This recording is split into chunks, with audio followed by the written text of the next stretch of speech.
Hello everyone, welcome to my channel Sahu academy. This is Anshu. तो guys, ये हम आज कर रहे हैं फाइनेंशियल अकाउंटिंग। हमने स्टार्ट कर दी और ये आपकी फाइनेंशियल अकाउंटिंग की क्लास है जो कि बीकॉम ऑनर्स या फिर वेरियस अकाउंटिंग कोर्सेज के लिए बहुत इंपॉर्टेंट होने वाली है।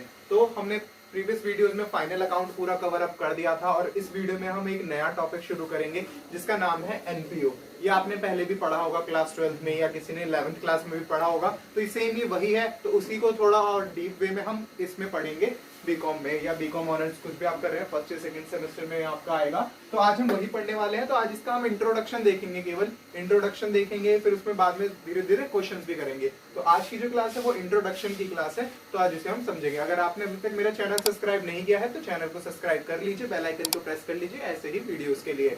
और आपने अगर प्रीवियस वीडियोस नहीं देखी है तो लिंक आपको डिस्क्रिप्शन में मिल जाएगा, या फिर आप चाहें तो मेरे चैनल पर जाकर प्लेलिस्ट में जा सकते हैं। वहां पे प्लेलिस्ट बनी होगी फाइनेंशियल अकाउंटिंग के नाम से, वहां से आप सारे ही डाउट अपने क्लियर कर सकते हैं, तभी आपको टॉपिक जो है अच्छे से समझ आएगा। तो चलिए शुरू करते हैं। सबसे पहले समझते हैं कि एनपीओ होता क्या है। तो एनपीओ होता क्या है, सबसे पहले एनपीओ की फुल फॉर्म देखते हैं। तो एनपीओ का मतलब है नॉन प्रॉफिट ऑर्गेनाइजेशन।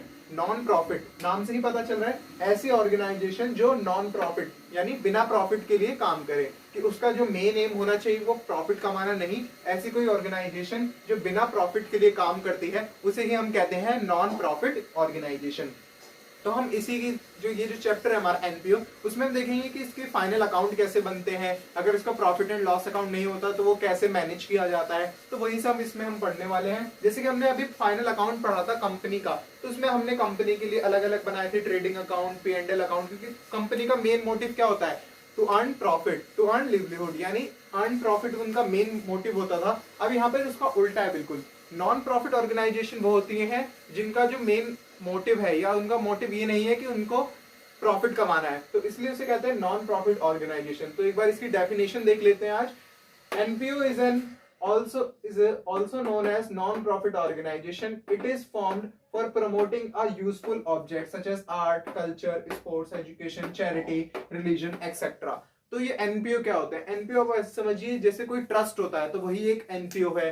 कोई चैरिटी के लिए ट्रस्ट है, तो इसमें क्या करते हैं, वो जो हमारे आर्ट है, हमारा कोई कल्चर है, उसे बढ़ावा देने के लिए, कोई स्पोर्ट्स है उसे बढ़ावा देने के लिए, एजुकेशन को बढ़ावा देने के लिए कोई अगर ऑर्गेनाइजेशन है, चैरिटी, रिलीजन, ऐसे ही बहुत सारे आपके ट्रस्ट वगैरह होते हैं, तो उन्हीं को हम कहते हैं नॉन प्रॉफिट ऑर्गेनाइजेशन।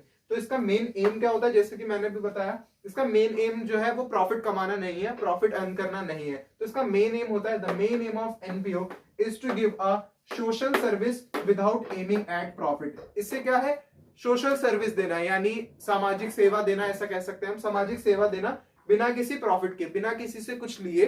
उसका मेन एम है हमें कि करना क्या है, हमें सर्विस देनी है अपने मेंबर्स को या अपने कह सकते हैं कि सब्सक्राइबर्स को, जिसमें हमारे सब्सक्राइबर्स होते हैं। जैसे एनपीओ के अंदर मैं बताता हूँ कि एनपीओ जो होता है उसके अंदर ओनर नहीं होते। उसमें जब हमने फाइनल अकाउंट पढ़ा था कंपनीज का, तो उसमें ओनर्स होते थे उसमें। बट जो एनपीओ है, अब ये तो कोई प्रॉफिट ऑर्गेनाइजेशन नहीं है, तो इसमें ओनर्स नहीं होते। इसमें होते हैं या तो मेंबर, इसके अंदर वेरियस मेंबर्स होते हैं, या हम कह सकते हैं वेरियस सब्सक्राइबर्स हो सकते हैं। तो यही है एक NPO.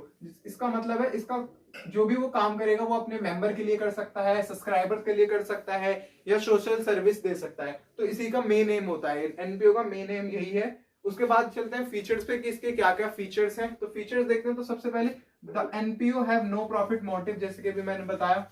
It does not undertake sale and purchase. इसमें क्या होता है, हमने प्रीवियस वीडियोस में भी पढ़ा था कि जो कंपनीज होती है वो क्या करती है, sale and purchase of goods, sale and purchase of goods करती है, और उससे ही उसे प्रॉफिट या लॉस होता है।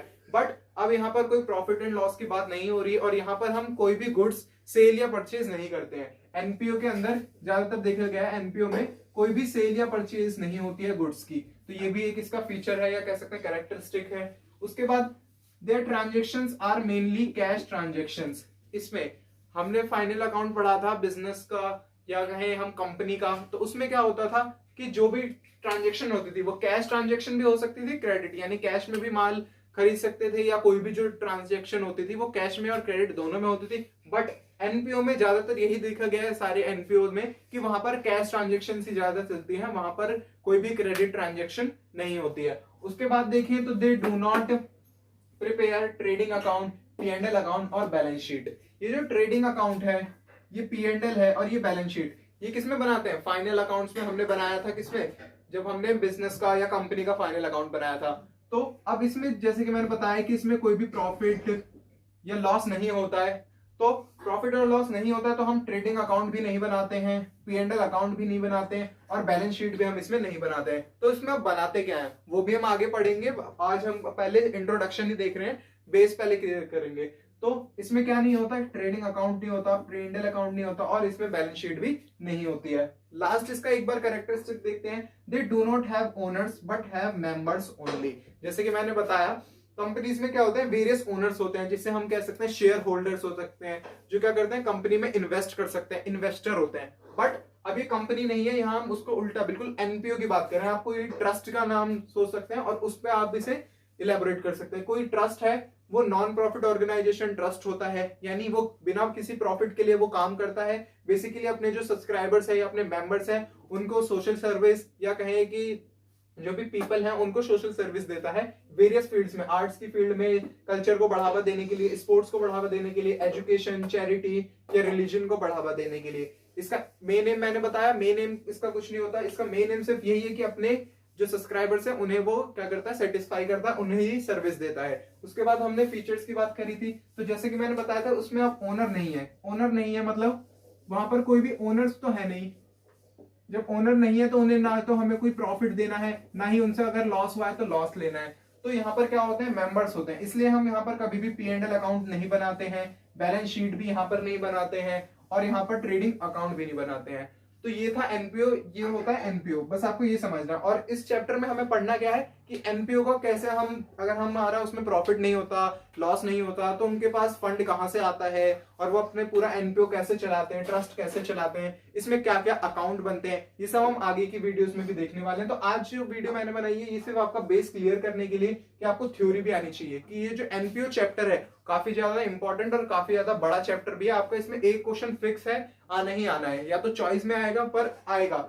ये जो एनपीओ है वो आएगा जरूर, क्योंकि ये आपने शायद 11th में भी पढ़ा होगा और 12th में भी आपने पढ़ा है। अब आपको ये बीकॉम ऑनर्स से आगे भी अगर कोई आप स्टडी करते हैं अकाउंटिंग की तो उसमें एनपीओ आता ही आता है। तो एनपीओ आई होप आप समझ गए होंगे। अगर आपको उसके बाद भी कुछ डाउट है तो आप डाउट क्लियर कर सकते हैं कमेंट सेक्शन में मुझे कमेंट करके, आप चाहें तो मुझे इंस्टाग्राम पर भी फॉलो कर सकते हैं। आई होप आपको ये सेशन काफी अच्छा लगा होगा। और अगर आप चाहते हैं पर्सनली बैच, ऑनलाइन बैच लेने के लिए मुझसे, तो आप दिए गए नंबरों पर कांटेक्ट कर सकते हैं या व्हाट्सएप कर सकते हैं, या आपको डिस्क्रिप्शन में एक गूगल फॉर्म का लिंक भी मिलेगा, आप वहां से भी उसे फिल करके इंफॉर्मेशन ले सकते हैं। तो आज हमने एनपीओ पढ़ा। आगे की वीडियोस में एक आगे का टॉपिक हम इसमें कवर करने वाले हैं। अगर आप मेरे चैनल पर नए हैं तो चैनल को एक बार सब्सक्राइब कर लीजिए और बेल आइकन को प्रेस कर लीजिए ऐसे ही वीडियोस के अपडेट के लिए। Thank you.